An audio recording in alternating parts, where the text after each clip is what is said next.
Hello dear students, welcome back to the another class of political science. So today we are going to continue with the same chapter, the organs of the government, and within the government organs of the government we are going to discuss executive, and within the executives we are going to discuss the powers and the functions of the president of India.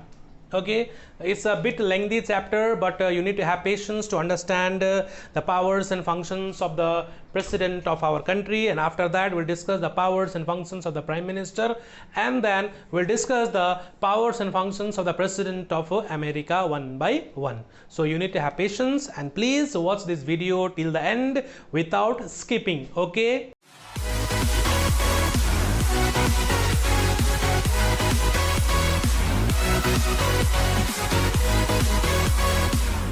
So we are going to discuss the powers and the functions. The first one we will discuss is the executive powers of the president of our country.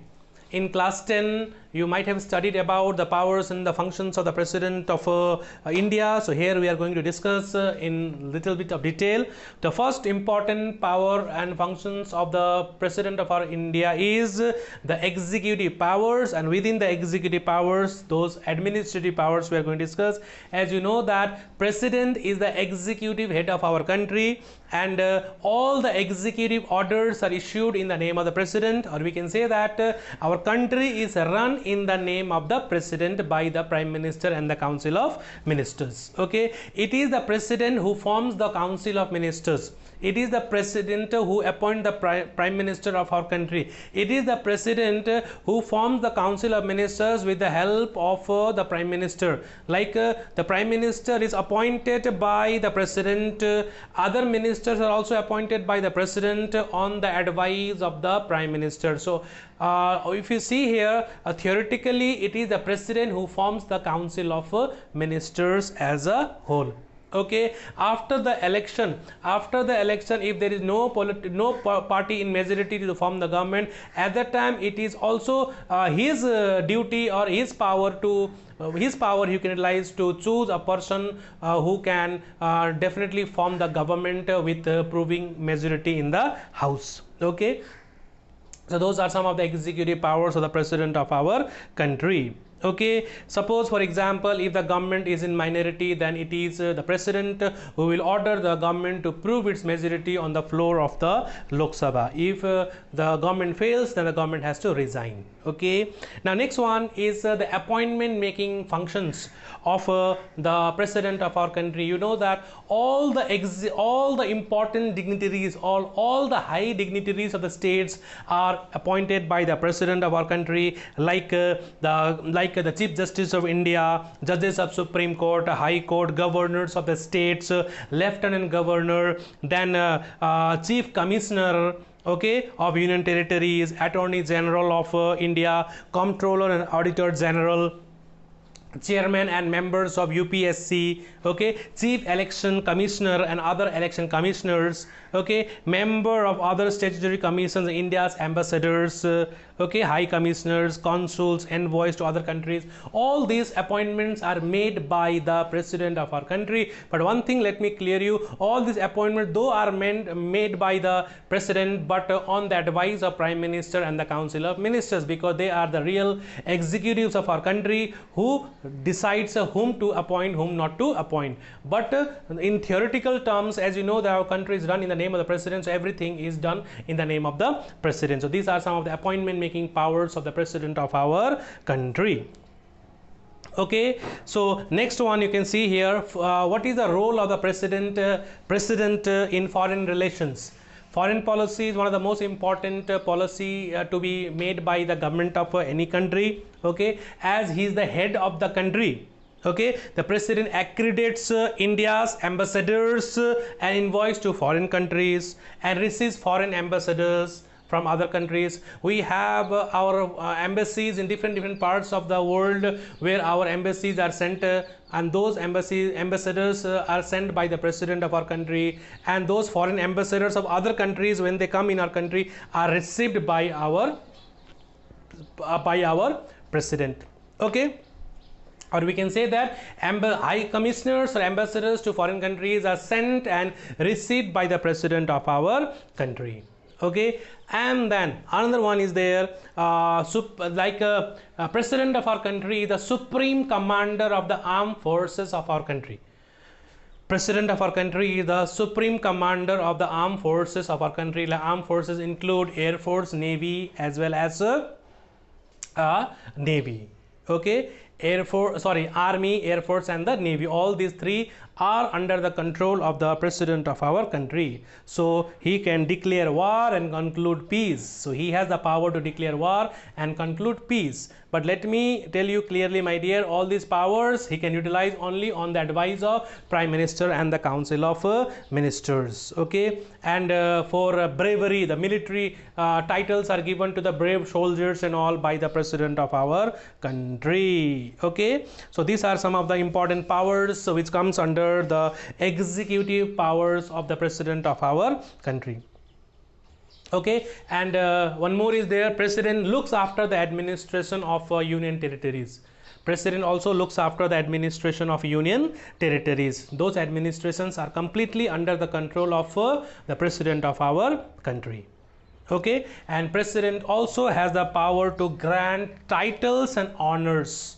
Okay, titles and honors to the great personalities who have done a great job, tremendous job, and those are the inspiration for the people of the country. Like those titles include, those honors include Padma Shri is there, Padma Bhushan is there, Bharat Ratna is there. Okay, these are some of the high dignified honors given to some distinguished persons who have rendered meritorious and distinguished services in the field of art, science, literature, or social services. Those are awarded by the president of our country.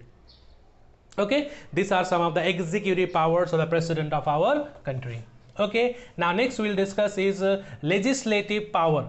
Legislative power. Okay, what role does president play in the legislative field? So you can see here, number one is that no bill passed by the president becomes act until signed by the president. Very simple.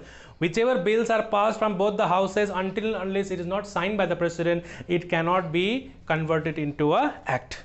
Okay, number one. Okay, now one by one. So president has the power to summon the sessions of the parliament. Okay, so it is the duty of the president to summon, if there is a deadlock in passing of any of the bill, then it is the president who summons both the houses to sit together in a joint sitting, which is presided over by a speaker to settle out the disputes.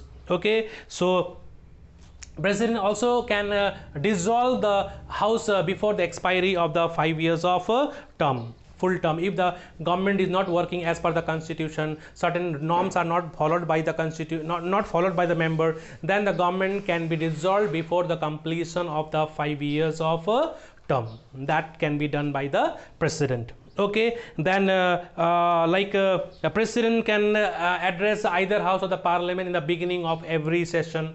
Okay, like after the general election, the first address has been made by the president. Then every year before the session begins, like a budget session is the first session which begins, that is addressed by the president of our country. Okay, so the next one is that the president nominates 14 together. President nominates 2 members to the Lok Sabha from the Anglo-Indian community if he feels that community is not properly represented in the parliament. Okay, then president nominates 12 members to the Rajya Sabha who have excelled in the field of arts, science, okay, and then literature and social services. 12 plus 2, how many? 14. Okay, then president also has the power to send message to the either house or the parliament. Okay, if they are not working properly, then messages can relate if any other bills before the house are pending for a long time. If the bills are pending in the house for a long time, so for that he may remind them. Okay, to the other matter which the house must consider. Other matters are also there which actually must be considered by the houses. He reminds them from time to time. Okay, And regarding money bill, we know that money bill can only be introduced in the Lok Sabha, but one thing you must keep it in mind, that no money bill can be introduced in the Lok Sabha without the prior approval of the president. The permission of the president is required in order to present the money bill in the Lok Sabha. Okay.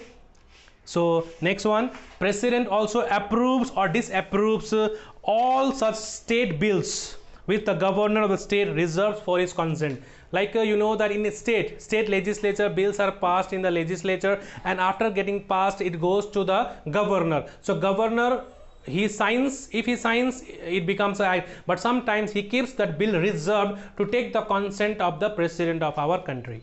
Okay, so that is also done. So there also president plays an important role. Okay. Then when the house is not in session, in between the gap of 6 months, if necessary acts are to be passed, that time it is not possible, so president can pass a ordinance.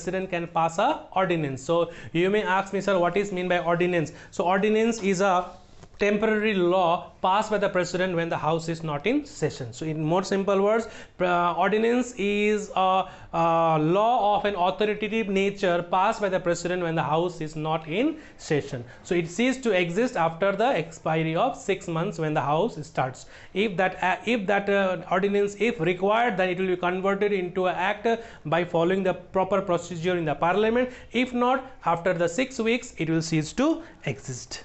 Okay, so that is all about the legislative powers of the president of our country.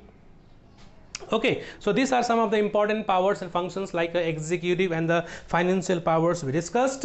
So all these powers he utilizes only on the advice of Prime Minister and the Council of Ministers. So these are some of the important powers which is very, very important to understand about the president of our country. Though he is a nominal head, he also has certain powers where he shows his power in a proper way. Okay, now the third one, the financial powers of the president of our country. So regarding the finances, what all powers president of our country has. So as I told you that while discussing this legislative power, there also I discussed no money bill, okay, can be introduced in the parliament without the proper consent of the president of our country.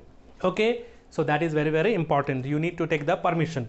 Then next one, at the commencement of each year, the president causes to be laid before the parliament the annual financial statement showing an estimate of the revenue and the expenditure of union for the coming financial year. So that has to be presented, what should be the expenditure, what will be the gains from the budgets. So that has to be produced in front of the president.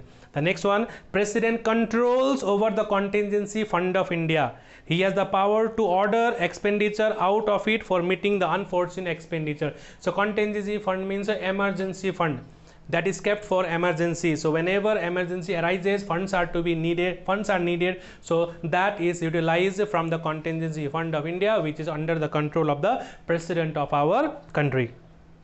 Then from time to time, president appoints finance commissions which makes recommendations regarding the distribution of revenue between the union and the states. You know that states require revenues, and reviews are being collected by the president whether funds are really required or the funds given to them are properly utilized by the state government or not. That is reviewed by the president from time to time. Okay, so these are some of the financial powers of the president. So it is very simple. Money bill cannot be introduced without the prior consent of the president. So once the bills are introduced, whichever bill, money bill, if introduced, can be passed only when it is signed by the president of our country. So this is all about the financial powers of the president of our country. So if you are asked write down the powers, what are the powers and functions of the president of India, you may write it down one by one. So executive powers, legislative powers, financial powers. Okay, 2 more powers are there. So we are running short of time, so we'll discuss that in the next video. Okay, so this is what today I taught you. So the executive I taught you, Okay, and these are the three important points I discussed today. So hope you all have understood it. You people must show interest in this type of subjects as you are art students. Please do study properly, watch those videos without skipping it, and if you have any doubts and all, you can mention down in the comment box. I definitely will reply you in the comments itself, or else my WhatsApp number is also tagged in my YouTube channel, so there from there also you can send me messages. Okay, so this much for today. So we'll meet again in next class. Till then, take care, stay safe, bye bye.